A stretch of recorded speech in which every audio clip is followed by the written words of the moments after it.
জাতি দিশেহারা, তখন আবার পুনরায় শহীদ রাষ্ট্রপতি এবং দেশ নেত্রী বেগম খালেদা জিয়ার যোগ্য উত্তরসূরি জননেতা জনাব তারেক রহমানকে বাংলাদেশের মানুষ বেছে নিলেন, তার নেতৃত্ব গ্রহণ করলেন। সেটার প্রমাণ আমরা যদি লক্ষ্য করি, 17 বছর পর তিনি যখন বাংলাদেশের মাটিতে পা রাখলেন, এয়ারপোর্টের পাশেই 300 ফিটে যে কোটি কোটি মানুষের ভিড় এখানে আমরা দেখেছি, জাতি লক্ষ্য করেছে, সারা পৃথিবী লক্ষ্য করেছে। এটা দ্বারা প্রমাণিত হলো যে শেখ হাসিনা ব্যর্থ হয়েছে। সেখানে ওহী স্বরূপ মহান আল্লাহ তাআলার কুদরতে জননেতা জনাব তারেক রহমান বাংলাদেশের জনগণের নেতৃত্ব নেওয়ার জন্য তিনি নিজেকে প্রস্তুত করেছেন এবং বাংলাদেশের মানুষ সেই সুযোগের অপেক্ষায় আছে তাকে বাংলাদেশের আগামী দিনের প্রধানমন্ত্রী হিসেবে দেখবার জন্য।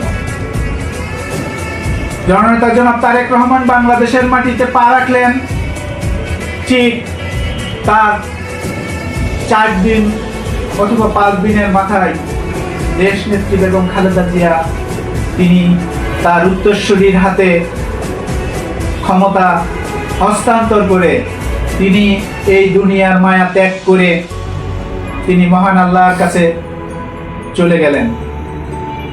আমরা যদি লক্ষ্য করি, দেশ নেত্রী বেগম খালেদা জিয়ার এই চলে যাওয়া বাংলাদেশের মানুষ মেনে নিতে পারেন নাই। তার জানাজা পৃথিবীর ইতিহাসে একটি স্মরণীয় ইতিহাস হিসেবে জায়গা করে নিয়েছে। দেশ নেত্রী বেগম খালেদা জিয়া তার যোগ্য স্থানে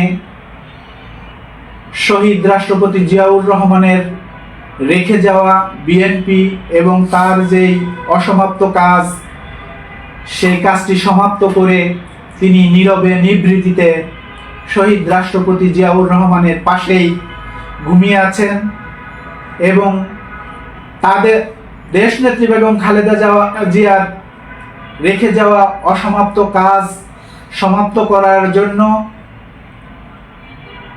দেশ নেতা জননেতা তারেক রহমান তার প্রস্তুতি গ্রহণ করেছে। আগামী 12ই ফেব্রুয়ারির নির্বাচনে বাংলাদেশের মানুষ আনুষ্ঠানিকভাবে ধানের শীষে ভোট প্রদানের মাধ্যমে এই গুরু দায়িত্ব জননেতা জনাব তারেক রহমানের কাঁধে তুলে দিবেন।